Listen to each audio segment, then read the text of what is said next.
नमस्कार, हमारे खास कार्यक्रम मुद्दे की बात में आप सभी का स्वागत है। मैं हूं आपके साथ गौरी शंकर। उत्तर प्रदेश में चुनाव से पहले सभी पार्टियों के पास एक बड़ी सिरदर्दी है कि उम्मीदवारों की लिस्ट कब जारी की जाए, किन उम्मीदवारों के नाम पर पूरी तरह से आखिरी मुहर लग चुकी है। ये तमाम ऐसी चीजें हैं जिसे बहुत ही अभी सस्पेंस बना करके रखा गया। वैसे अगर समाजवादी पार्टी आरएलडी की बात करें तो कुछ नाम सामने आ चुके हैं, कुछ उम्मीदवारों के नाम सामने आ चुके हैं, लिस्ट जारी हो चुकी है। बीजेपी कह रही है 2-3 दिन में कर देंगे। बाकी पार्टियां भी कुछ लोगों के नाम का ऐलान कर चुकी है, कुछ लिस्ट अभी और आने बाकी है। एक अलग मुद्दा हुआ। दूसरी बात है कि जिन लोगों को पहले से पता चल रहा है कि शायद उन्हें टिकट ना मिले या फिर पूरी तरह से उन्हें पता चल गया है कि टिकट उन्हें नहीं मिलने वाला, वो पार्टी एक पार्टी को छोड़कर दूसरी पार्टी का दामन थाम रहे हैं। स्वामी प्रसाद मौर्य को भी आपने देखा। बीजेपी में भी कई समाजवादी पार्टी के विधायक आए। भारी संख्या में बीजेपी के कम से कम 8 अभी तक जो है समाजवादी पार्टी में जा चुके हैं। कई और इस्तीफे की खबर है। बीजेपी दावा कर रही है कि दरअसल ये वो लोग हैं जिनके पार्टी में रहने और नहीं रहने से कोई फर्क नहीं पड़ रहा था और ये पूरी तरह से कूड़े थे, ऐसे कचरे को बाहर चले जाना ही चाहिए था। दरअसल इसी पर हम बात करेंगे कि क्या वाकई में जितनी आसानी से बीजेपी दावा कर रही है, जितनी आसानी से समाजवादी पार्टी जश्न मना रही है स्वामी प्रसाद मौर्य के आने के बाद, क्या ये सारी चीजें, सारे जो मापदंड हैं, इस पर ही चुनाव लड़ करके कोई जीतने का दावा कर सकता है? ये कुछ ऐसे सवाल हैं जिसको हम उठाएंगे चर्चा के दरमियान, महाबहस के दरमियान। लेकिन पहले एक रिपोर्ट हम आप तक पहुंचाते हैं।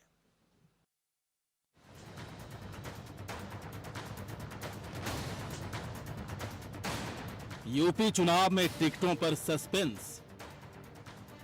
सपा आरएलडी की पहली लिस्ट जारी। बीजेपी में प्रत्याशियों के नाम पर आखिरी मुहर।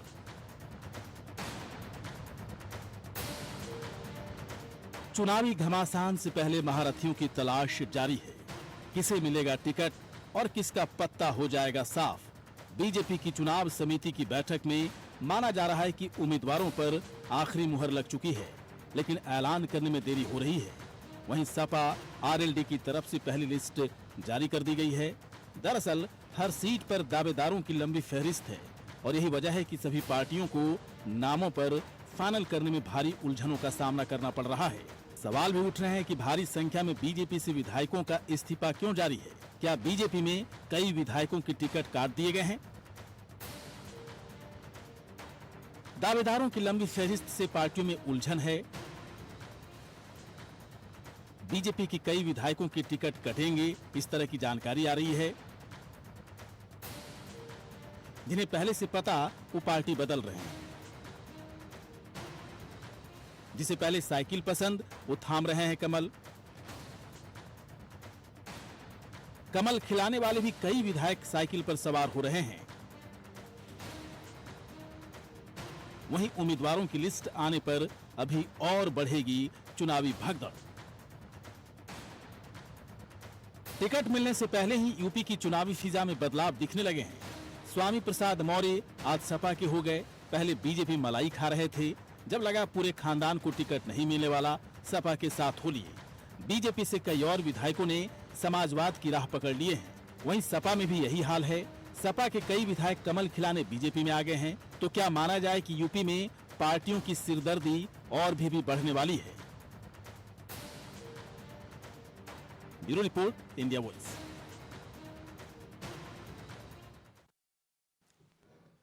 तो वाकई में बहुत ही हैरानी होती है कि स्वामी प्रसाद मौर्य जैसे बड़े नेता जो बीजेपी में ठीक ठाक दिन रहे, मंत्री पद पर रहे और बीजेपी वाले जैसा कि आरोप भी लगाए कि जब तक रहे मलाई खाते रहे, और जब उन्हें लगा कि पूरे खानदान को टिकट नहीं दिया जाएगा तो समाजवादी पार्टी का दामन थाम लिया। लेकिन क्या आसान है ऐसे नेताओं को अपनी पार्टी में? हो सकता है जिताऊ नेता हैं, टिका करके रखना क्या आसान है? दूसरी चीज़ है, अलग अलग पार्टियां लिस्ट को लेकर, उम्मीदवारों को लेकर किस तरह के असमंजस में फंसी हुई है, क्या सस्पेंस है टिकटों को लेकर, इस पर हम लोग चर्चा करेंगे। कई मेहमान इस वक्त हमारे साथ जुड़ चुके हैं। आलोक वर्मा जी इस वक्त हैं प्रवक्ता बीजेपी के। आलोक वर्मा जी, बहुत बहुत आपका स्वागत है सर। जितेंद्र चौधरी जी इस वक्त हैं, प्रवक्ता कांग्रेस के जितेंद्र चौधरी जी, आपका स्वागत है। अरविंद कुमार कठेरिया इस वक्त है, समाजवादी पार्टी के नेता अरविंद कठेरिया जी, आपका स्वागत है। अंकित अरोड़ा इस वक्त हैं, राजनीतिक विश्लेषक, वरिष्ठ पत्रकार। अंकित अरोड़ा जी, बहुत बहुत आपका स्वागत है। राजनीतिक विश्लेषक, उत्तर प्रदेश चुनाव से संबंधित सवाल जो पूछेंगे प्रियंका राणा जी इस वक्त हमारे साथ जुड़ी हुई हैं। प्रियंका राणा जी, बहुत बहुत आपका स्वागत है। सबसे पहले अंकित के पास में आ रहा हूं। अंकित, अलग अलग पार्टियों की जो लिस्ट समय से आ जाने की जरूरत थी, है ना, वक्त से आ जाने की जरूरत थी ताकि एक असमंजस ना होता। ये पता है सभी लोगों को कि जितनी सीटें हैं उससे 10 से 12 गुना ज्यादा दावेदार दिख रहे हैं। पार्टियों के लिए आसान नहीं है किस उम्मीदवार को एक सीट के लिए खड़ा किया जाए, और कई लोगों को पहले से ऐसा लग रहा है कि पता चल जा रहा है कि टिकट मिलना नहीं है तो दूसरी पार्टियों का दामन थाम रहे हैं। उत्तर प्रदेश में इस वक्त चल क्या रहा है अंकित? गौरी शंकर जी, पहले तो मैं आपका तहे दिल से धन्यवाद करना चाहूंगा। जी जी जी, बोलिए सर, बोलिए। कोई धन्यवाद नहीं सर, बस अपनी बात रखिए, है ना, देश कम से कम सुने कि चल क्या रहा है। देखिए, दर्शकों को ये बताना चाहूंगा जो मेरा अपना आकलन है। देखिए, ये खेल है विश्वास मत का। हाँ, ये बात भी सही है कि अब पार्टियों के बीच में द्वंद्व फैल गया है। सीटें कम है, उम्मीदवार ज्यादा है। अब पार्टी ने जो अपने पैरामीटर्स, अपने बैरोमीटर्स, अपने बेंचमार्क तय कर रखे होंगे और जैसा विजन कर रखा होगा हर पार्टी की अपनी विचारधारा के अनुसार अब पार्टी उससे टिकट देगी या उसे प्रत्याशी घोषित करेगी। अब बात रही कि कुछ दल में से कुछ लोग निकल रहे हैं, एक दल में जा रहे हैं, और कुछ दूसरे दल से निकल के इस दल में आ रहे हैं। तो ये राजनीति जो है, ये एक स्वाभाविक राजनीति है। जब लोगों को, जो कैंडिडेट को इनसिक्योरिटी होने लगती है, प्रत्याशियों को, कि अब मुझे यहाँ पे उतना सम्मान या वो टिकट नहीं मिलेगी, तो वो अपना दल बदल करते हैं। बट ये दल बदल करने वालों को ये बात भी समझने की आवश्यकता है कि दल बदल कर लेना एकदम 11th आवर में, आखिरी पड़ाव में, तो क्या आप जिस पार्टी में जा रहे हैं कि उस पार्टी के लोग आपको उतना विश्वास करेंगे? क्या आपको उतना वो सम्मान देंगे कि जिस पार्टी में आपने अपना समय बिताया है? जब पार्टी को सपोर्ट करने का एक ऑर्गेनाइजेशन, एक संगठन है, एक संगठन में अपना समय आपने बिताया है, संगठन ने आपको सम्मान दिया, बहुत हैरानी होती है अंकित, पता है, बहुत हैरानी होती है कि आप जब एक पर्सनल रिलेशन में, जब, है ना, जब किसी के साथ आपकी दोस्ती है या परिवार में किसी के साथ अच्छे संबंध होते हैं और उसी बीच में मालूम चलता है कि किसी ने धोखा दे दिया, किसी ने मेरे साथ अच्छा व्यवहार नहीं किया, या फिर सालों साल तक हमारे संबंधों का फ़ायदा उठाया और अचानक पता चलता है कि सब कुछ छोड़ छाड़ के कहीं और चला गया। दरअसल वो जो दर्द होता है, उस दर्द का कोई लेना देना नहीं है सियासत में, राजनीति में। मुझे लगता है कि क्या हर पार्टियों में कुछ नेता ऐसे हैं जिन्हें इस तरह से राजनीतिक संबंधों में किसके साथ अच्छा रखना है, किसके साथ खराब करना है, इसका कोई मापदंड नहीं है। उसे जब मौका मिलेगा, इसे मौका परस्त कहा जाता है, या फिर मौका ही मौका वाला जो एक कहा जाता है ना कि मौका ही मौका है। चुनाव, हाँ, चुनाव आने वाला है, सुहाना मौसम है ऐसे नेताओं के लिए, इससे बेहतर क्या हो सकता है? मैं आता हूं सर, अंकित मैं आता हूं, प्रियंका जी के पास में आ रहा हूं।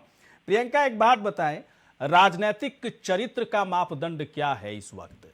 उत्तर प्रदेश में जो हो रहा है उसे देखकर तो बहुत ही हैरानी होती है। स्वामी प्रसाद मौर्य आते हैं, समाजवादी पार्टी में बाकायदा गजब तरीके से, काफ़ी उत्साहवर्धन तरीके से उनका स्वागत किया जाता है। अलग बात है कोविड-19 के तमाम नियमों का, है ना, धज्जियां उड़ा दिया गया। इसके बाद धमाका कर रहे हैं स्वामी प्रसाद मौर्य कि अखिलेश यादव ही सीएम बनेंगे, और बाकायदा मुझे लगता है जो उम्मीद है समाजवादी पार्टी की स्वामी प्रसाद मौर्य से, क्या उस उम्मीद पर वो खरे उतरेंगे, ये सवाल है, या फिर ये क्यों हो रहा है, जनता ये सवाल पूछे, कैसे कोई कर सकता है? देखिए गौरी जी, इलेक्शंस के अंदर ये सब चीजें बहुत आम है, ये कोई पहली बार तो हो नहीं रहा है। पहले भी बीएसपी से जब भाजपा में आए तब भी यही हालात थे, तब भी इलेक्शंस थे, तब क्यों इतना सम्मान दिया गया, क्यों मंत्री पद दिए गए? तो ये सारे जो सवाल हैं, ये राजनीति में बहुत ही खोखले लगते हैं, और ये सब चीजें आम है और सदियों से होती आ रही हैं, तो इसमें कोई नई बात नहीं है। और रहना ये कहना कि भाई पार्टी छोड़ करके क्यों गए, अगर आप किसी नेता, क्या होता है, नेता होता है जो अपने लोगों को रिप्रेजेंट करे। अगर वो लोगों की बातों को वहां नहीं मनवा पा रहा है, उसकी बातों को नहीं सुना जा रहा है, तो बहुत सारे नेता छोड़ते हैं। तो इसमें मुझे लगता है कि ऐसा तो बहुत बार होता है, और कोई एक जो कैबिनेट मिनिस्टर ने नहीं छोड़ा है, 18 लोगों ने आज ज्वाइन किया है, जो विधायक आपके पूर्व मंत्री रह चुके हैं उन लोगों ने छोड़ा है। तो ये एक बहुत बड़ा संदेश है। आज सारे पूरे देश की नजरें उत्तर प्रदेश पे टिकी हुई हैं, क्योंकि उत्तर प्रदेश का चुनाव बहुत ही अहम माना जाता है।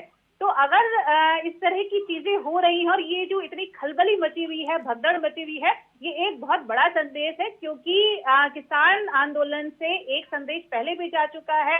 किसान पहले से नाराज है, युवा बेरोजगार है, और ये सारे सवाल भी बहुत इम्पोर्टेंट है। प्रियंका इसकी खलबली मची है, प्रियंका इसकी खलबली मची है, इसकी भगदड़ मची है, या फिर जो लोग जा रहे हैं उनको पहले से पता चल गया था कि टिकट उकट नहीं मिलने वाला है? बहुत लोगों का टिकट सुनते हैं कि कटा है, बीजेपी में कटने वाला। आलोक वर्मा जी, ये जो जा रहे हैं, इन लोगों को रोकने की कोशिश बीजेपी की तरफ से हुई या नहीं हुई, या फिर जाने दिया गया जाओ भाई साहब टिकट उकट तो मिल नहीं रहा है, अब अपनी असलियत दिखाओगे क्योंकि पहले भी दिखा चुके हो? ये इस सवाल इसलिए पूछ रहा हूं आपसे आलोक वर्मा जी, क्योंकि जरूरत है, लोकतंत्र का स्वरूप बदल रहा है, उसका चरित्र बदल रहा है। जनता इन सब चीजों पर बहुत ही ध्यानपूर्वक नजर बनाए हुए है कि हो क्या रहा है, कौन क्या कर रहा है। गौरी शंकर भाई, जो कैडर आधारित पार्टियां होती हैं, जो कार्यकर्ता के आधार पर खड़ी होती हैं, कार्यकर्ताओं को साथ लेकर के आगे बढ़ती हैं, वो आने जाने पर बहुत ज्यादा चिंतन नहीं करती, बहुत ज्यादा चिंता नहीं करती। हाँ। जो आते हैं उनका स्वागत होता है और जो जाते हैं उनको शुभकामनाएं दी जाती हैं।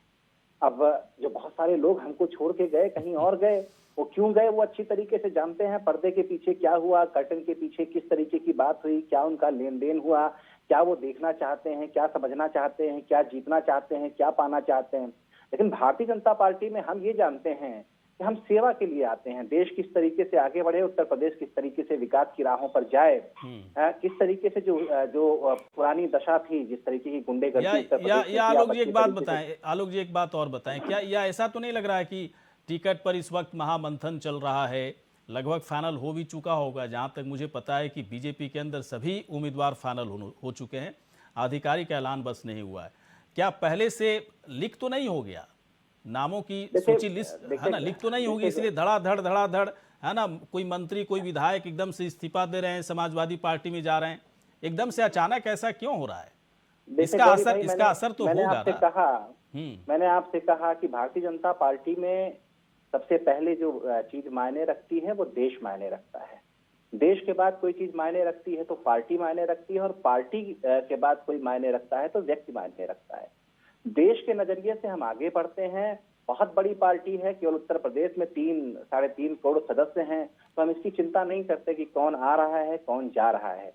बेहतर प्रतिनिधित्व कौन दे सकता है, कौन बेहतर प्रतिनिधि बन सकता है, इसकी चिंता हम जरूर करते हैं। चलिए ठीक है सर, चलिए ठीक है, मतलब आप ये कह रहे हैं कि स्वामी प्रसाद, मैं आऊंगा प्रियंका, सब एक राउंड पहले सबसे एक विचार लेते हैं, फिर मैं ओपन कर दूंगा, डिबेट को ओपन कर दूंगा। कोई कहीं भी जिसको जैसे कूदना है कूद करके काउंटर कर सकते हैं, चाहे तो इनकाउंटर भी कर सकते हैं, कोई दिक्कत नहीं, लेकिन शब्द तर्क सही होनी चाहिए। अरविंद कुमार कठेरिया जी इस वक्त हमारे साथ हैं। कठेरिया साहब, बहुत जबरदस्त धमाका रहा आज। वैसे अलग बात है कि 2500-2600 लोगों के ऊपर FIR भी हो गया। कोरोना 19 का आप लोग पालन नहीं कर रहे हैं, ये आरोप आप लोगों के ऊपर लग रहा है, बाकायदा प्रशासन की तरफ से FIR किया गया है।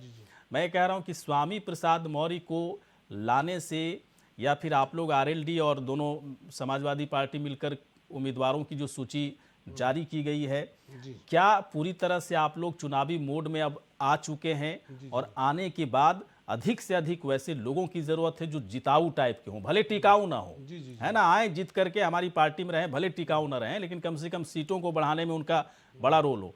क्या इस रणनीति पर आप लोग काम कर रहे हैं? तभी स्वामी प्रसाद मौर्य और तमाम ऐसे लोगों के लिए एकदम से दरवाजा खोल दिया आपने जो है। गौरी शंकर जी, मैंने कक्षा 8 में आर्किमिडीज का सिद्धांत पढ़ा था जी। उसमें मैंने ये पढ़ा था कि जब जितनी ताकत के साथ किसी चीज को डुबोई जाती है, हाँ। वो उतने ही ताकत के साथ ऊपर उछलती है। भारतीय जनता पार्टी और भारतीय जनता पार्टी के बड़े नेताओं ने बहुजन मूवमेंट को दबाने की कोशिश की। जो SC ST OBC के नेता थे, हाँ। उनकी भावनाओं के, उनकी समस्याओं को इन्होंने कभी उजागर नहीं होने दिया, और उनकी समस्याओं को कभी इन्होंने हल नहीं किया। लिहाजा आज उसके ये परिणाम हो रहे हैं कि ये जो बहुजन मूवमेंट के नेता हैं, जो 20 साल अंबेडकर विचारधारा से जुड़े रहे हैं, वो आनन फानन में जब आचार संहिता लागू हो गई, जब उनको ईडी और सीबीआई का डर खत्म हो गया, तो वो अपने गंतव्य स्थान पे अपने बहुजन आयामी मूवमेंट को पूरा करने के लिए, शोषित और वंचित समाज के न्याय के लिए आज समाजवादी पार्टी की विचारधारा में शामिल हो रहे हैं। और निश्चित रूप से आदरणीय स्वामी प्रसाद मौर्य जी एक बड़े नेता हैं। क्या कठरिया साहब, एक मिनट, समाज के बड़े कठरिया साहब आपको याद है, से समाजवादी पार्टी, कठरिया साहब आपको याद है, देखिए मैं करेगी। कठरिया साहब आपको याद तो होगा जब बीएसपी में थे स्वामी प्रसाद मौर्य, मैं इसलिए उनकी चर्चा ज्यादा कर रहा हूँ। वो स्वामी प्रसाद मौर्य एक सिंबॉलिक है ना, सिंबॉलिक की तरह इसको आप ट्रीट कीजिए। वैसे लोग भरे हुए हैं, लेकिन चूंकि प्रोफाइल उनका बड़ा है इसलिए चर्चा करना जरूरी है। जब बीएसपी छोड़े थे तो मायावती और बीएसपी को पानी पी पी कर कोस रहे थे, गाली गलौज सब कर रहे थे। बीजेपी को छोड़े तो आज भी वही काम कर रहे थे। एक कितना जरूरी या फिर कितने दावे के साथ आप कह सकते हैं कि आपकी पार्टी में हमेशा के लिए वो आ गए? देखिए गौरीशंकर जी, एक्चुअली में जब छोड़ेंगे तो आप लोगों को गालियां देंगे। राजनीति में ये सब चीजें नहीं चलती रहती हैं। देखिए बहन जी का बहुत हैरानी होती है सर। बहुजन समाज पार्टी में एक रिकॉर्ड है। आज सिर्फ स्वामी प्रसाद जी नहीं, ये आलोक वर्मा भी वही बात कर रहे हैं, पार्टी कर छोड़ कर गए। आते हैं सर, आपके पास आते हैं। देखिए रिपीटेड बात हो रही है। आलोक वर्मा भी वही बात कर रहे हैं कि राजनीति में ऐसा चलता है। आप भी कह रहे हैं राजनीति में ऐसा चलता है।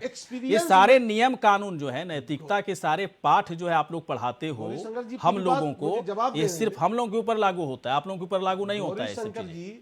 Experience made to the man perfect. जब वो भारतीय जनता पार्टी में आए थे तो उनका कल मैं एक वक्तव्य देख रहा था कि आदरणीय अमित शाह जी और मोदी जी ने कहा था कि मैं बैकवर्ड का नेता हूं, तो शायद उनको उस समय लग रहा होगा कि ये बैकवर्ड मूवमेंट को आगे बढ़ाएंगे।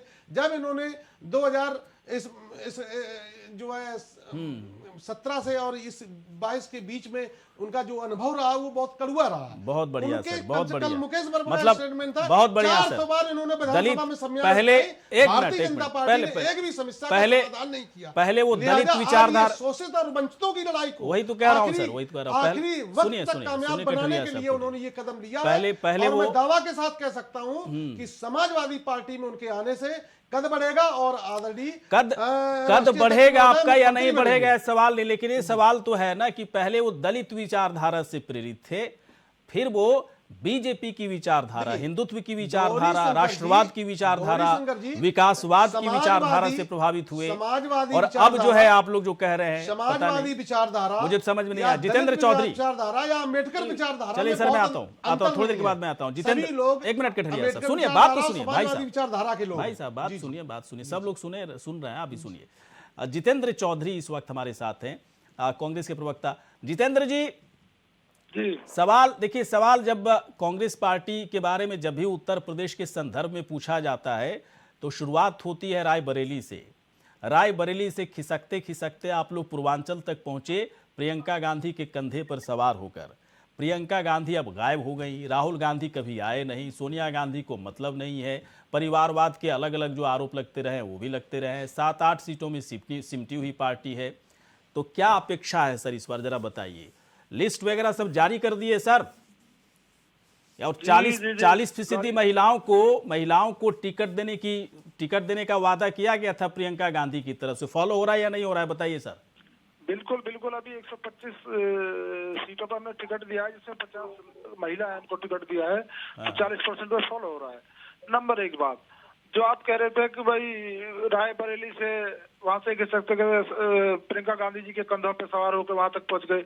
मुझे गौरीशंकर जी एक चीज बताइए, पिछले 2.5 साल में जाइए, आप कह रहे हो राहुल गांधी जी प्रियंका गांधी जी नहीं दिखाई दिए। पीछे 2.5 साल के अंदर यदि कोई सड़कों पर संघर्ष कर रहा है उत्तर प्रदेश में आम जनता के लिए, आपके संघर्ष को जनता समझ क्यों नहीं रही है? 33 साल हो गए और 33 साल, अब तो लोग ये भी कहने लगे हैं कि 33 साल पहले एक कांग्रेस पार्टी हुआ करती थी उत्तर प्रदेश में।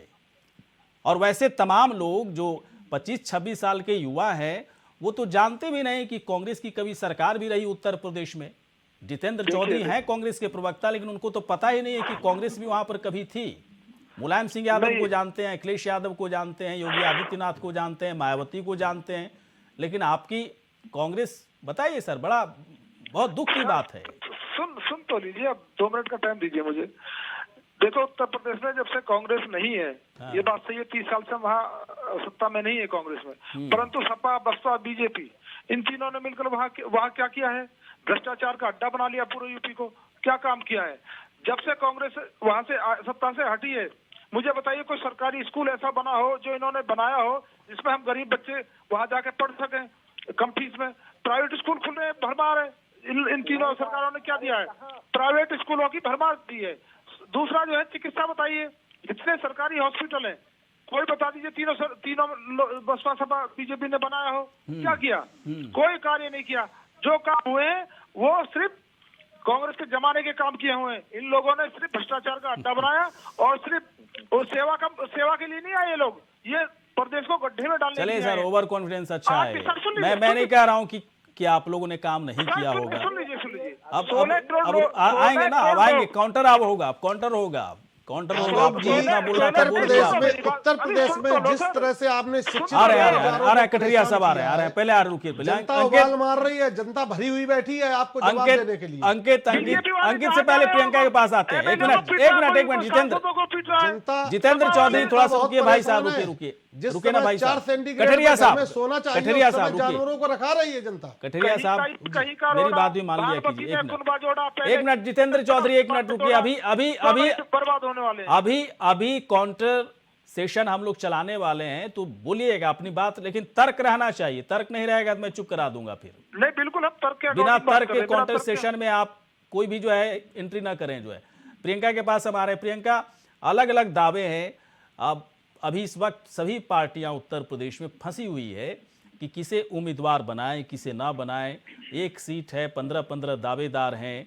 जाति भी देखनी है, राजनीति भी देखनी है, धर्म भी देखना है, क्षेत्र भी देखना है, वोट शेयर भी देखना है, ब्राह्मण देखना है, तो ओबीसी देखना है, दलित देखना है, फला ठिकान बहुत सारी चीज़ें हैं। इस बार फोकस्ड क्या है, चाहे वो बीजेपी हो, समाजवादी पार्टी हो, बीएसपी हो या फिर कांग्रेस हो? मैं तो समाजवादी पार्टी और बीजेपी की ज़्यादा बात करना चाहूँगा, क्योंकि यही दोनों अब मैदान में दिख रहे हैं। गौरी जी देखिए, अगर आप देखें तो उत्तर प्रदेश में जो खलबली मची है वो कोई एक दिन का प्लान नहीं है कि अखिलेश यादव ने एक दिन के प्लान के अंदर इतने सारे आपके विधायक और मंत्री तोड़ लिए। तो आप ये सोचिए कि बहुत दिनों से सोच विचार के साथ ये सब किया गया है। और बीजेपी तो अभी आलोक जी कह रहे थे कि जाना है तो जाने दीजिए। बीजेपी तो सोशल इंजीनियरिंग और उसके लिए फेमस है कि भाई लोगों को तोड़ना और किस तरह से सरकारें बनाई जाती हैं, तो हमेशा से बीजेपी ये काम करती आई है। तो आज आपके विधायक और मंत्री कैसे टूट करके चले गए, ये आपको सोचना चाहिए। और देखिए, जब टैनी जी किसानों के ऊपर गाड़ी चढ़ाने में बिजी थे, तभी जो अखिलेश जी थे उन्होंने ये सब प्लानिंग करके इनके खुद के विधायक तोड़ दिए। तो ये सब चीजें सोचनी पड़ेंगी। और देखिए, आज की जो काउंटर कर सकते हैं आलोक जी। खुले शब्दों में बोलना चाहूंगी कि आज जो मूलभूत समस्याएं हैं उनसे परेशान है और उस पर वोट करेगी। तो ये चीज बहुत आज चैलेंज का विषय है। बीजेपी के लिए कंपटीशन बहुत तगड़ा होने वाला है, तो हर चीज को हल्के में ना ले। बैठे हुए हैं, वो भी बात कर रहे थे, पता नहीं क्या क्या बात कर रहे थे। उत्तर प्रदेश में क्या बदला क्या नहीं बदला, मुझे लग रहा था कि 3 दशक पहले वो उत्तर प्रदेश में रह रहे थे और 3 दशक पुरानी बात वो कह रहे थे। उत्तर प्रदेश में 3 दशकों से तो कांग्रेस आई नहीं है। अभी उन्होंने टिकटों की घोषणा की, उसमें एक उनकी पोस्टर गर्ल थी, उन्होंने उनको आईना दिखाया है। उनका नाम भी इत्तफाकन प्रियंका मौर्य है। प्रियंका गांधी जी को आईना दिखाया। किस तरीके से उत्तर प्रदेश में किस तरीके से कांग्रेस में टिकट का बंटवारा हुआ है। अगर हमारे कांग्रेस के साथी नहीं जानते तो मुझे लगता है ट्विटर पे थोड़ा भटक लें, सोशल मीडिया में थोड़ा चले जाएं, तो उनको पता चल जाएगा कि नहीं प्रियंका जो सवाल उठा रही हैं आलोक जी, कांग्रेस में भ्रष्टाचार। आलोक जी जो प्रियंका सवाल उठा रही है, प्रियंका एक बार फिर से सवाल आप करें। मेरा सवाल सिर्फ इतना ही है, जोड़ तोड़ की राजनीति में बीजेपी हमेशा आगे रही है। हमेशा विधायक को मैनेज करना और उनको तोड़ करके सरकारें बनाना, ये हमेशा हुआ है। सोशल इंजीनियरिंग के आप दावे करते हैं, तो आज ये कहाँ विफल हो गए, उसमें आप कहाँ पीछे रह गए? क्योंकि आप अब कह रहे हैं कि कोई जाना है तो जाते रहिए। जोड़ तोड़ की राजनीति और सोशल इंजीनियरिंग दोनों में अंतर है। सबको सबका हक देना, इसमें कहीं कोई शक नहीं कि उत्तर प्रदेश की सरकार हो या दिल्ली की सरकार हो या भारतीय जनता पार्टी की कोई भी सरकार हो, हमारा पहला सबका काम यही विकास होता है कि आपने ही नारा दिया था ना, सबका साथ सबका विकास। तो ये 80-20 का जो कैलकुलेशन था उसमें आपका क्या जवाब होगा? पूरा देश वो देख रहा है, कैलकुलेशन आपने नहीं समझ मध्य में प्रदेश आई। की गवर्नमेंट को पूरा शमशान हाईजैक कर घाट लिया। और कब्रिस्तान की आप जो जबरदस्ती मध्य बातें प्रदेश करते की हैं, सरकार जो लोगों चल को रही थी बताते और हैं, उससे उसका कैलकुलेशन मुझे हाईजैक समझ करके में नहीं आपने खुद आता है। सरकार बना ली। सबका साथ एक मिनट, इसमें एक मिनट। कहाँ है? कब्रिस्तान कहाँ बीच में आ जाता है? हिंदुस्तान की बदल सके हैं, वो इसलिए बदल गौरी जी। सके हैं क्योंकि हिंदुस्तान और उत्तर प्रदेश भारतीय जनता पार्टी के साथ लगातार खड़ा रहा है। हाँ। 2014 क्या से क्या कह रहे हैं लेकर अंकित? आप अंकित क्या कहना चाह रहे हैं? आप बोलिए। 2014 एक मिनट आलोक जी, अंकित कुछ कहना चाह रहे हैं। अंकित बोलिए आप। महागठबंधन के बावजूद भी हमारी प्रियंका जीत जी हुई थी। के संदर्भ में कहना चाहूंगा, देखिए हाँ। जो योगी गौरी जी, सरकार चल रही है, प्रत्यक्ष को प्रमाण केवल हर इलेक्शन में समीकरण बदल अच्छा, जाते एक मिनट, हैं एक और मिनट, जिस मैं- तरह के मैं- समीकरण सामने आ रहे हैं, एक छोटे से ब्रेक के बाद एक छोटे से ब्रेक के बाद मैं आता हूं, तुरंत आता हूं। बने रहिए आप सभी हमारे साथ। चलिए, ब्रेक के बाद स्वागत है। टिकटों पर आखिरी मुहर लगभग तय है, लेकिन मुहर लगने से पहले बहुत ही भगदड़ मची है। भगदड़ इसलिए मची है कि कई लोगों को शायद पता चल चुका है कि उन्हें टिकट नहीं मिलने वाला है, और इसी सियासी भागम भाग में कई लोगों की पोल भी खुल रही है। कई लोगों के बारे में लोग सालों से जान रहे हैं कि उसका राजनीतिक चरित्र ऐसा है, तभी उस पर दांव लोग खेलने के लिए तैयार हैं। कई मेहमान इस वक्त हमारे साथ हैं। अंकित के पास चलते हैं। अंकित, देखिए, ये तो तय है, इस पर तो बहुत ज़्यादा सवाल बनता भी नहीं है कि किस पार्टी के कौन से उम्मीदवार कब आएंगे, कब लिस्ट जारी की जाएगी। लेकिन ऐसा लग रहा है कि आखिरी मुहर लग चुकी है लिस्ट पे, कई लोगों को पता चल चुका है, और उसी पता लगने के चक्कर में कई लोग अपने राजनीतिक चरित्र को दिखा रहे हैं। मुझे थोड़ा सा उत्तर प्रदेश के संदर्भ में बताएं कि इस वक्त जो हो रहा है इसका असर कितना पड़ेगा? क्या ये जो भागम भाग मची है, कुछ बड़े नेता दूसरी पार्टी में जा रहे हैं, वहाँ से बड़े नेता इस पार्टी में आ रहे हैं, इन सब का कोई असर पड़ेगा चुनाव के दरमियान? क्या इसी की बदौलत कोई पार्टी जीत जाएगी, या फिर एक दूसरे को नीचा दिखाने की एक प्रक्रिया है कि देखो तुम्हारे 2 महीने खींच लिए तो वो दूसरी पार्टी करी, देखो तुम्हारे 4 महीने खींच लिए? शंकर जी, मैं अपनी बात शुरू करना चाहूंगा 3 संदर्भों से। हाँ। 3 बिंदुओं को मैं कहूंगा। पहले तो मैं राजनीति के संबंध में बोलूंगा। देखिए, राजनीति है क्या? सही और गलत के बीच में जो चीज, उसे राजनीति कहते हैं। ये इस समय जो खलबली मची है, ये इस चीज को जस्टिफाई करती है। हाँ। अब जो खलबली के कारण जो उठापटक हो रही है, जो परम्यूटेशन कॉम्बिनेशन बन रहे हैं, आपकी बात बहुत अच्छी लगी मुझे कि जो जिताऊ है या स्थायी है। इस समय पार्टी जो जिता सकती है उनको जो है एडमिट कर रही है, जो स्थायी हो या ना हो, ये कोई फर्क नहीं पड़ता। सेकेंडरी पॉइंट है, क्योंकि अब बात विचारधारा की नहीं है, अब बात लोभ की है, लालच की है, आश्वासन की है। मैं इस बात से बिल्कुल भी सहमति नहीं रखता कि एक पार्टी में कोई चल के आया, उसने 4 साल बिताए और अचानक से रातों रात उसको समझ आया। हाँ, सपने आए उनको, है ना, एकदम से सपने देवी जी आए कि बस सब इस पार्टी से दूसरी पार्टी में जाओ। एक अच्छी नीति और नियत के साथ किसी पार्टी में जाते हैं, और उस 4 साल बहुत बड़ा कार्यकाल होता है, उसमें आपको एक बार भी महसूस नहीं हुआ कि आपकी सुनी नहीं जा रही है? आपके वर्ग की, जिस वर्ग को आप रिप्रेजेंट कर रहे हैं, जिस दल को आप रिप्रेजेंट कर रहे हैं, जिस यूनिट को आप रिप्रेजेंट कर रहे हैं, उसके साथ अच्छा काम नहीं हो रहा, ये आपको आखिरी महीने में पता लग रहा है, कुछ दिनों पहले पता लग रहा है। ये बात तो लोभ और लालच के ऊपर कुछ भी नहीं है। मैं किसी एक पार्टी, और इसके बाद भी देखिए अरोड़ा साहब, इसके बाद भी कठेरिया जी कहेंगे, कठेरिया साहब बोलिए, स्वामी प्रसाद मौर्य की खूब महिमा मंडित आज किया गया, खूब महिमा मंडित किया गया। मतलब ऐसा लग रहा है कि धमाका, पता नहीं स्वामी प्रसाद मौर्य के आने के बाद समाजवादी पार्टी कहां से कहां पहुंच जाएगी, और दलित से लेकर के ओबीसी, पिछड़ा, तमाम वर्ग को एक साथ जोड़ करके उनको एक मसीहा की तरह आपने पेश कर दिया। जब से भारतीय जनता पार्टी ने पिछला चुनाव, एक मिनट, अब सुनिए जरा, सुनिए क्या बोल रहे हैं कठरिया साहब, अरोड़ा जी सुनिए। सुनिए, जब से भारतीय जनता पार्टी ने उत्तर प्रदेश में ठीक है अंकित, मैं समझ रहा हूँ जो आप कह रहे हैं ना, उस पे मैं जवाब ले रहा हूँ। आगे करके चुनाव लड़ा, लेकिन 5 साल उनको स्टूल पर बिठाने का काम किया। हाँ। इस उत्तर प्रदेश का ओबीसी और दलित नहीं तो सर, एक मिनट कठरिया साहब एक बात बताएं, कठरिया साहब एक बात बताएं, यदि स्वामी प्रसाद मौर्य के अंदर इतना करंट था, है ना, इतना पॉलिटिकल करंट या इतना बेहतर एस्पेक्ट्स उनके अंदर दिख रहा था, तो जब बीएसपी ज्वाइन करने वाले थे या बीएसपी छोड़ा था, उस वक्त क्यों नहीं ज्वाइन करवा दिया आप लोगों ने? अभी 10 साल के बाद आप लोगों को क्यों सपने आए कि इससे बेहतर कुछ नहीं हो सकता है? पूर्व में मैंने कहा कि experience made to the man perfect. आदरणीय मोदी जी ने ये कहा था कि मैं बैकवर्ड हूं, मैं इस देश के ओबीसी समाज का दुख समझूंगा। उन्होंने अपने वक्तव्य में कहा है कि ये सोच के मैं भारतीय जनता पार्टी में चला गया, लेकिन मुझे जाके वहां पर बहुत बड़ा पछतावा हुआ। वहां पर दलित, ओबी और शोषित वंचित समाज का अधिकारों का हनन होता है। जिस तरह से उत्तर प्रदेश को लूटा गया, जिस तरह उत्तर प्रदेश के गरीब नौजवान और किसान आलोक वर्मा जी के अधिकारों का हनन किया गया।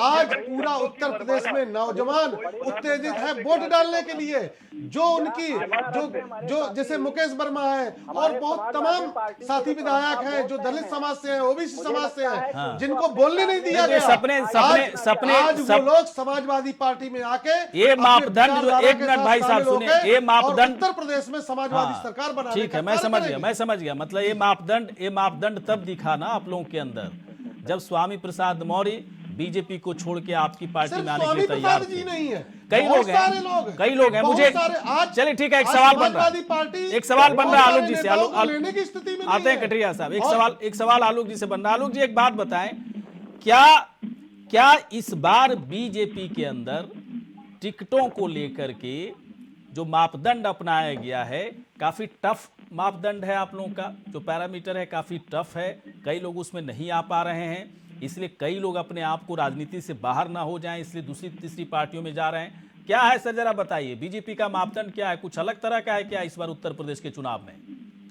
गौरी भाई, आपको उत्तर प्रदेश का पैटर्न देखना होगा, और पैटर्न देखना होगा 2014 से। हाँ, 2014 से ही उत्तर प्रदेश के लोग भारतीय जनता पार्टी के साथ लगातार खड़े हैं।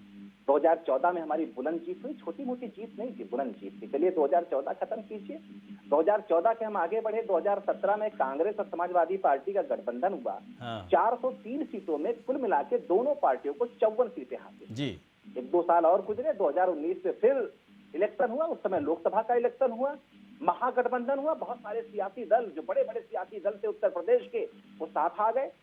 कहा जा रहा था कि भारतीय जनता पार्टी का कहीं पता नहीं चलेगा। उसके बाद क्या हुआ, 80 सीटों में समाजवादी पार्टी और बसपा को कुल मिला के 15 सीटें मिली।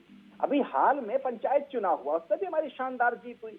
तो उत्तर प्रदेश के लोग अच्छी तरीके से जानते हैं। आलोक वर्मा जी, मैं आपकी बात को काट रहा हूँ। काट की हांडी सिर्फ एक बार चढ़ती है। उत्तर प्रदेश के जिला पंचायत चुनाव में जिस तरह से महिलाओं की इज्जत आबरू, जिस तरह साड़ियां खींची गई, धोती खींची गई, बेइज्जत किया गया, इस देश की जनता देख रही है, उत्तर प्रदेश की जनता देख रही है। और इन 5 सालों में भारतीय जनता पार्टी की इमेज बहुत ज्यादा उत्तर प्रदेश में खराब हुई है। उसलिए आपके आधे विधायक आपके पार्टी से चुनाव नहीं लड़ना चाहते हैं। बहुत सारे विधायक जान चुके हैं। अरे किसान अंदर घुसने नहीं दे रहे क्षेत्रों में, क्या बात करते हो? टिकट लेने की दूर की बात, लोग टिकट मांग नहीं रहे आपके यहाँ से। और इसीलिए जो आपने इस उत्तर प्रदेश का नाश किया है, जो उत्तर प्रदेश में आपने छात्रवृत्ति तक बंद कर दी, लोगों के स्कॉलरशिप बंद कर दी, 2500 लाख आदमी लखनऊ में हमेशा बेरोजगार बैठा रहता है। आज उसका जवाब देने के लिए उत्तर प्रदेश की जनता में उबाल है। और चलिए ठीक है, चलिए ठीक है, मैं एक मिनट, उत्तर प्रदेश को आलोक जी सपना क्या है? आलोक जी, में आपने टिकट दिया है, सेंटीग्रेड में टेम्परेचर जब किसान को घर में सोना चाहिए, आप वो खेतों में जानवर रखा रहे हैं। आप हर जगह हर खेत में सैकड़ों गाय और सांड घुसे हुए हैं, तो उनसे कैसे किसान लड़े? आपने ऐसी पॉलिसी बना दी है, कोई भर्ती आपकी पूरी नहीं हो रही है, और अगर कोई भर्ती होती है तो उसकी ज्वाइनिंग नहीं होती है। चलिए ठीक है, मैं आ रहा हूँ। एक मिनट सर, एक मिनट। SC/ST के बच्चे ओबीसी, कटरिया जी, थोड़ा सुनिए, रुकिए, ठीक है, छात्रवृत्ति कर दी। चलिए ठीक है, मतलब ये है कि आलोक वर्मा, एक मिनट कटरिया, मतलब साफ है कि आलोक वर्मा कुछ भी कह लें, बीजेपी की सरकार कुछ भी कह ले कि हमने विकास का जो मॉडल पेश किया या अलग तरह का मापदंड था, उस मापदंड पर बेहतर काम हुआ है, चाहे वो कानून व्यवस्था को लेकर हो या रोजगार महंगाई को लेकर हो, लेकिन विपक्ष इन मुद्दों पर अड़ा हुआ है। आप लोग कहते हैं ना, आप लोग आलोक जी कहते हैं ना कि जो मुद्दे विपक्ष की तरफ से उठाए जा रहे हैं उन मुद्दों पर सरकार बेहतर काम कर चुकी है। विपक्ष मुद्दा विहीन हो चुका है, लेकिन विपक्ष के पास आप लोगों को काउंटर करने के लिए बहुत सारे तर्क हैं। जितेंद्र चौधरी, एक मिनट सर, पूरा करेंगे ये लोग। जितेंद्र चौधरी के पास आते हैं। सारे समाजवादी पार्टी के किए गए कार्यों एक मिनट का पूरा 5 साल फीता काटा, और सारे काम हमारे आदरणीय श्री अखिलेश यादव जी ने काम किया। ये आपके दावे हैं, ये आपके दावे हैं कठरिया साहब, ये आपके दावे हैं, ये आपके दावे हैं, ये दावे आलोक वर्मा जी कर सकते हैं। सीबीआई सीआईडी से जितेंद्र एक मिनट वर्मा जी आलोक जी और कठरिया दोनों रुकिएगा। आपको लगता है क्या उत्तर प्रदेश के लोग आपके ऊपर यकीन करेंगे? मुझे नहीं उत्तर लगता प्रदेश जनाब। में आप जिस तरह नौजवान परेशान है, आलोक वर्मा अरविंद कुमार कठरिया रुकेंगे थोड़ा सा आप दोनों। उत्तर प्रदेश में एक मिनट कठरिया साहब, एक मिनट और वंचितों की लड़ाई एक मिनट कठरिया साहब, जितेंद्र चौधरी के पास में आ रहा हूँ। जितेंद्र चौधरी एक मिनट सर डिबेट में हो भाई साहब, रुकिए तो एक मिनट, किसी गली नुक्कड़ पे नहीं बैठे हो, डिबेट में हो। आलोक जी थोड़ा सा रुकिएगा। जितेंद्र चौधरी एक बात बताएं, ठीक है बहुत बुरा लग गया आपको कि रायबरेली से निकलकर प्रियंका गांधी के कंधे पर सवार होकर पूर्वांचल को साधने के लिए निकले, वो भी मामला फेल हो गया, कोरोना ने सब कुछ उलट पुलट कर दिया। अब कांग्रेस के पास डोर टू डोर कैंपेन ही एक है ना, एक विकल्प है, सभी के पास यही विकल्प है। क्या चल रहा है सर, कांग्रेस पार्टी कैसे अपने प्रचार को आगे बढ़ा रही है? ये 33 साल पहले का जो विकासवादी जो सिद्धांत आपका है, क्या जनता मानने के लिए उसको तैयार है कि कुछ नया पेश कर रहे हैं आप लोग? सुनिए या फिर यही इसी से काम चला रहे हैं कि प्रियंका गांधी की छवि इंदिरा गांधी जैसी लगती है इसलिए वोट दे दीजिए? नहीं गौरी शंकर जी, मुझे सिर्फ 1.5 मिनट दे दीजिए, फिर मत बुलाना मुझे दोबारा। मैं ये कहना चाह रहा हूँ, जो आप भी कह रहे हैं, बीजेपी के लोग भी कह रहे हैं, 30 साल में आपने कोई विकास नहीं किया यूपी में। ये सब जो है गलत। अरे भाई अब चुप हो जाओ, पीछे नहीं बोला ना। इतना घबराते क्यों हैं चौधरी साहब, जितेंद्र चौधरी जी सवालों से? अब कांग्रेस पार्टी घबराने भी लगी सवालों से। नहीं मैं क्यों घबरा रहा हूँ? तो फिर क्यों कह रहे हैं कि आप मत बुलाना? आपके दूसरे कांग्रेस के प्रवक्ता तो बहुत बेबाक बोल करके जाते हैं यहाँ से। अरे सर मैंने ये नहीं कहा, मैंने कहा 1.5 मिनट का टाइम दे दीजिए, उसके बाद मुझे मत रिपीट कराना। हाँ तो बताइए ना, बताइए क्या नहीं, एक नेता यहाँ पर आए थे आपके कांग्रेस पार्टी के, उन्होंने कहा कि नहीं तो प्रियंका गांधी की छवि इंदिरा गांधी की तरह लोग ऐसे ही वोट करेंगे, ऐसे जीत जाएंगे सर। सुन लीजिए, तो वैसे तो हमारी छवि मतलब किसी हीरो से मैं अपने आप को आंक लूं, फिर कहूँ कि भैया मुझे दे दो जो है एक्टिंग करने के लिए, कोई दे देगा क्या? मुझे बोलने से तो कभी आप टोकते, कभी बीजेपी वाले टोकते, पता नहीं कौन सा गेम फिक्स कर रखा है। मुझे एक चीज बताइए, आप 30 साल में जो हमने राज किया है वो यूपी से होकर दिल्ली जाते हैं हम, और ऐसा नहीं है 30 साल के बाद भी हम गठबंधन की सरकारों में रहे हैं, हमने काम किया है। उत्तर प्रदेश में बहुत सारे काम किए हैं, जितने बिजली के संयंत्र लगाए सब हमारे द्वारा लगे हैं, किसी और ने नहीं लगाया। उत्तर प्रदेश को बहुत हमने दिया है, कांग्रेस ने बहुत विकास किया है। अब सुन लीजिए इनका गठबंधन। चलिए ठीक है, बोल लीजिए। सर सुनो मुझे एक 60 सेकंड और दीजिए। जो सोशल इंजीनियरिंग बीजेपी ने अपनाया था, वो इनका फॉर्मूला फेल हो चुका आगड़ा पिछड़ा का, अब वो बिखरता दिख रहा है, क्योंकि जो आरएसएस, जो इनका बैकडोर से आरएसएस वाले इंजेक्शन लगाते हैं इनको, वो जो पिछड़े वर्ग जो देखिए इस बात में बोलिए भाई साहब, जितेंद्र चौधरी, जहां आरएसएस की बात करोगे तो फिर देखिए तमाम लोग सवाल उठाएंगे, फिर आप लोग को आरएसएस की प्रॉब्लम है और हिंदुत्व से भी प्रॉब्लम है ना। हिंदुत्व पर आप लोग किताब लिख देते हो, गालियां देते हो, आईएसआई से तुलना कर देते हो, बाबर को सर्व है ना बेहतरीन मानते हो, महाराणा प्रताप का नाम लेना नहीं चाहते हो। ऐसे मत बोलिए, जहां आरएसएस में आइएगा तो कई लोग फिर सवाल उठाने लगेंगे आपको। सवाल उठाएंगे तो उसका जवाब देने के लिए बैठा हूं, मेरी बात कहाँ जवाब दिया आप लोग? किताब पर जवाब दिया आप लोगों ने? किताब पर जवाब दिया? हिंदुत्व को गाली क्यों दिया?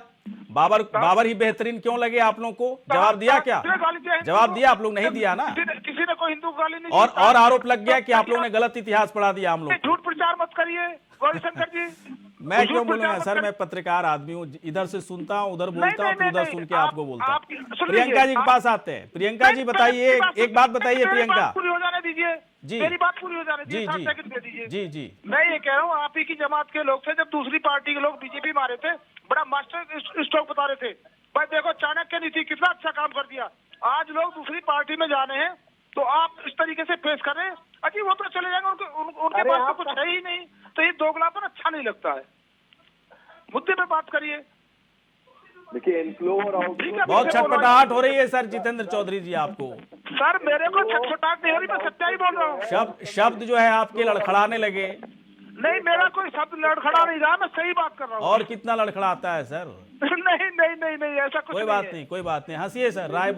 रायबरेली में 88 कीजिए और अमेठी से आपके राजकुमार भाग गए, अमेठी से राजकुमार भाग गए, और पूर्वांचल में तो इतना कुछ बदलने वाला है कि पता नहीं क्या होना है। क्या गरीबों को न्याय दिलाने का हो? प्रियंका गांधी 2.5 वर्ष से यूपी में जो संघर्ष कर रही है, ये लोग सब पर्दे के पीछे ऑफिस में बैठे थे, कोई नहीं था। ये जनता जानती है, वो जनता का फैसला है।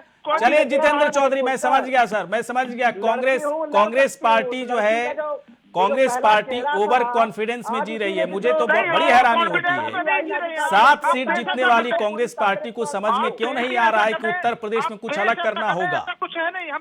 अलग क्या करना होगा है बता ही नहीं पाते आप लोग। कहीं प्रियंका राणा के पास आ रहे हैं। प्रियंका जी, एक बात बताएं, उत्तर प्रदेश में जो विकास, 1 मिनट आलोक वर्मा जी, अब आते हैं आपके पास।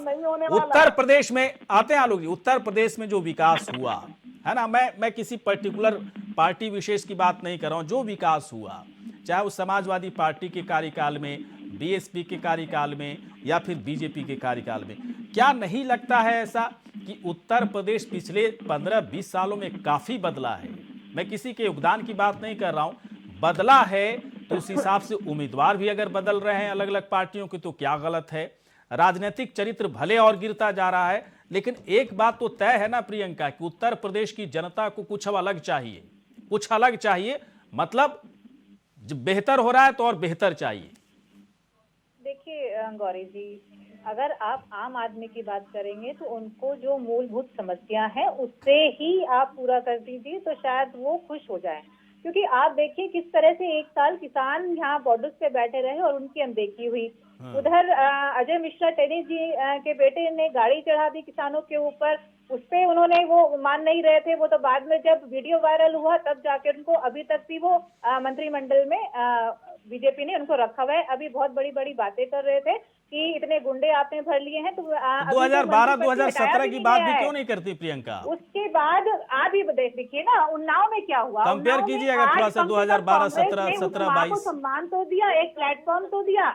आप महिला सम्मान की बात करते हैं, बीजेपी मैदान में महिला सम्मान में आपने ये बताइए ना, उन्नाव की बेटी को क्यों आधी रात पे जला दिया? तो ये बहुत सारे सवाल हैं जो इस बार बहुत आपको फेस करने पड़ेंगे आम नागरिक से, क्योंकि महिलाओं के लिए, सुरक्षा के लिए क्राइम रेट आप देख लीजिए, आप एनसीआरबी की रिपोर्ट देख लीजिए किस तरह से ग्राफ बढ़ता जा रहा है, तो वो भी सामने आएगा, वो भी आपको जवाब देने पड़ेंगे। तो इस तरह से आप बच नहीं सकते हैं। देखिए चैलेंज आपके सामने, देखिए हर चीज पर मुझे लगता है, हर चीज पर मुझे लगता है एक सेटिस्फैक्शन आते हैं सर, सेटिस्फैक्शन का एक पैरामीटर होता है। मैं अंकित अरोड़ा के पास आ रहा हूं, इसके बाद आलोक वर्मा जी आप काउंटर कर सकते हैं। अंकित अरोड़ा, एक बात बताएं, क्या 2012, जैसा कि प्रियंका सवाल उठा रही हैं कि सरकार में देखिए बहुत सारी चीजें ऐसी हैं जहां पर वर्कआउट अच्छे तरीके से नहीं किया गया, जो भी सवाल उनका है वो अलग बात है।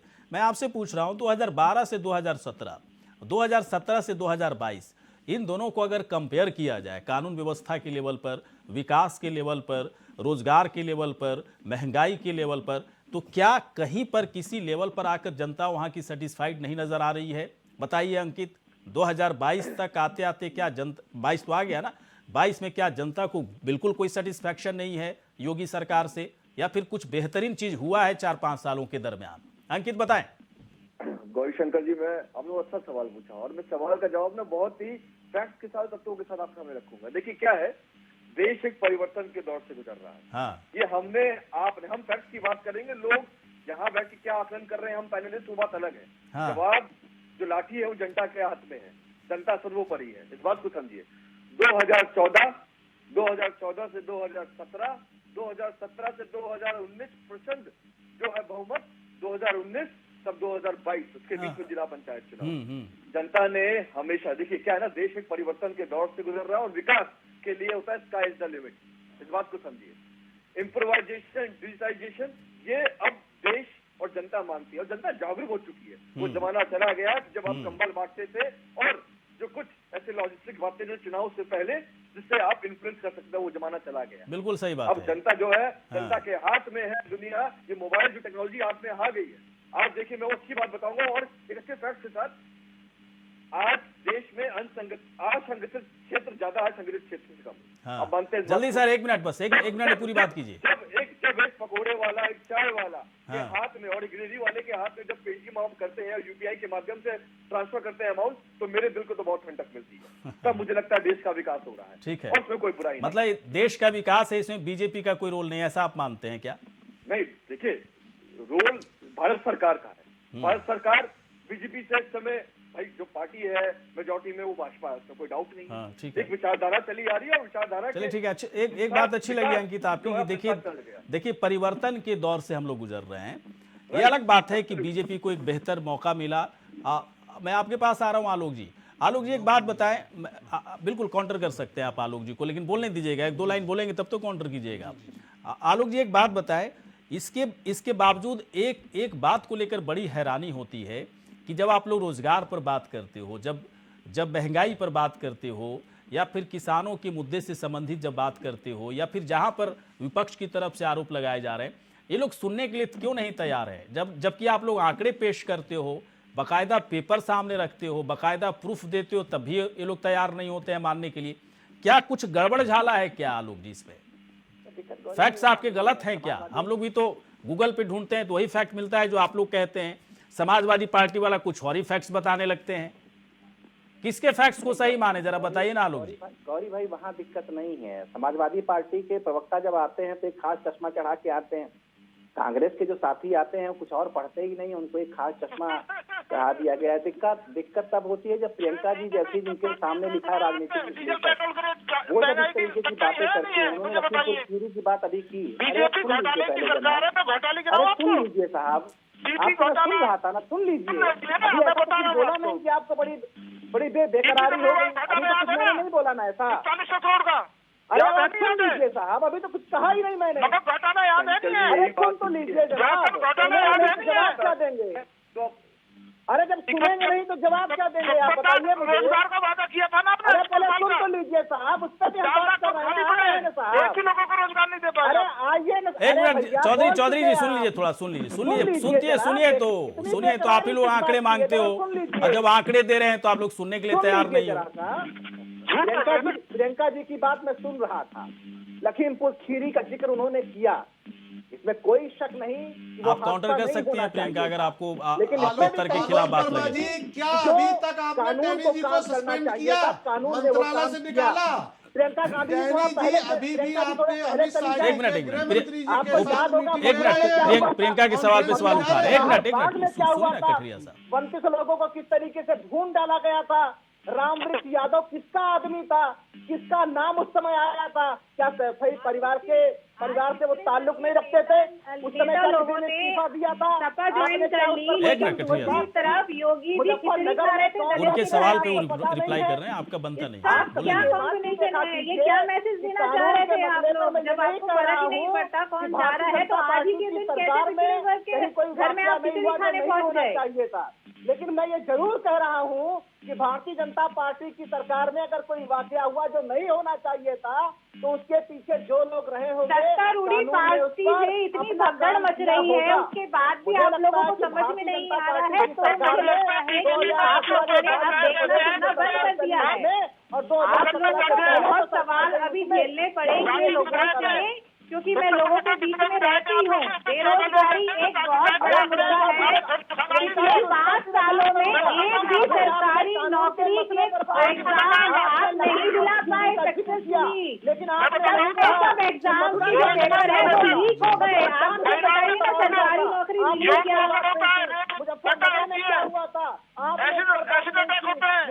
क्या? क्या आंकड़े आपके पास कटरिया साहब बताइए। आलोक वर्मा जी उत्तर प्रदेश की पूरी जनता देख रही है कि आपने 384 का सिलेंडर 1000 रुपए में दे रहे हैं। धोखे से आपने पूरे देश की सब्सिडी खत्म कर दी। इस देश का किसान दिल्ली के सड़कों पर बैठा रहा। अभी तक आपने गन्ना का भुगतान नहीं किया है। टेनी आपका लगातार मीटिंग ले रहा है सरकार में, अभी तक आपने टेनी को नहीं हटाया है। और उत्तर प्रदेश में 4 मुद्दों पर चुनाव होगा। आपने जो आवारा पशु किसानों की फसलें खा रहे हैं, आपका उस पर कोई कंट्रोल नहीं है। लगातार महंगाई बढ़ती जा रही है। 70 साल में 70 रुपया तेल हो पाया था, आपने मात्र 5 सालों में 200-250 रुपया तेल हो गया, कड़वा तेल हो गया। इस देश का गरीब पानी में सब्जी बना रहा है, पानी के अंदर सब्जी बना रहा है, कड़वा तेल नहीं ले पा रहा है। आप कभी महंगाई में नहीं बात करते क्या? और एक मिनट बात नहीं करते हैं। क्या अंकित तैयार होती है आप जो कह रहे थे, के 100 छुपाए, एक मिनट, आप जो कह रहे थे कि देश बदल रहा है, परिवर्तन के दौर से गुजर रहा है। गंगा मैया रोती है, यहाँ विपक्ष को ये बात पसंद नहीं है। उनके पुत्र आलोक वर्मा भी अलग तरह की बात कर रहे हैं। प्रियंका राणा कह रही कि कहाँ कुछ हो रहा है, कहाँ कुछ हो रहा है। तो आपका ही परिवर्तन वाला जो फॉर्मूला है कहाँ गया? विधायक सिलेंडर नहीं ले पाए। एक मिनट अंकित बोलिए। अंकित अगर परिवर्तन के दौर से गुजर रहा है, विपक्ष इस बात को समझ नहीं पा रहा है। देश परिवर्तन के दौर से गुजर रहा है, देश ने दुनिया की सेकंड की सबसे बड़ी महामारी भी देखी। सुनिए चौधरी, सुनिए। इस महामारी में सुनिए, इस बात को समझने की जरूरत है। हम सब उस महामारी से गुजर रहे हैं। अगर इस महामारी में केंद्र ने अगर इसको बैलेंस करने की जो है कोशिश की है, उसके साथ सहयोग करना चाहिए। चलिए एक बात मैं भी कहना चाहूंगा कि पार्टियां कितनी ही बदल जाएं, कितना भी राजनीतिक चरित्र उसका नीचे गिरता चला जाए या फिर कितना भी चारित्रिक रूप से पार्टियां काफी मजबूत हो जाएं, लेकिन देश की जनता लोकतंत्र के स्वरूप उसके पैटर्न के हिसाब से चलती है और जनता को पता होता है कि कौन नेता क्या कर रहा है। हम किसी का नाम नहीं लेना चाहते, लेकिन जो लोकतंत्र का पूरा पैटर्न बदला है वो आने वाले चुनाव में, उत्तर प्रदेश के चुनाव में सब कुछ दिखेगा। हारने और जीतने का पूरा जो एक गैप होना चाहिए वो भी दिखेगा। जो दावे बीजेपी की तरफ से किए जा रहे हैं हो सकता है वो दावे सही हो जाएं, जो समाजवादी पार्टी की तरफ से दावे किए जा रहे हैं हो सकता है वो सही हो जाए। कुछ भी नहीं कहा जा सकता है, लेकिन एक बात तय है कि राजनीतिक पतन बहुत समय तक नहीं चलने वाला। लोग जाग रहे हैं। बहुत सही बात लगा अंकित का कि देश परिवर्तन के दौर से गुजर रहा है राजनीतिक तौर पर भी। प्रियंका ने जो भी सवाल उठाया बहुत ही लाजमी सवाल था। भले आंकड़े पेश किए जा रहे हैं आलोक जी की तरफ से, लेकिन विपक्ष उसको मानने के लिए तैयार नहीं है। लेकिन जनता के पास कोई ना कोई पैरामीटर तो है जिसके आधार पर वोट करेगा। चलिए सर, आप सभी यहां पर आए, बहुत बहुत शुक्रिया, धन्यवाद। इसी के साथ हमारे इस खास कार्यक्रम में इतना ही। नमस्कार।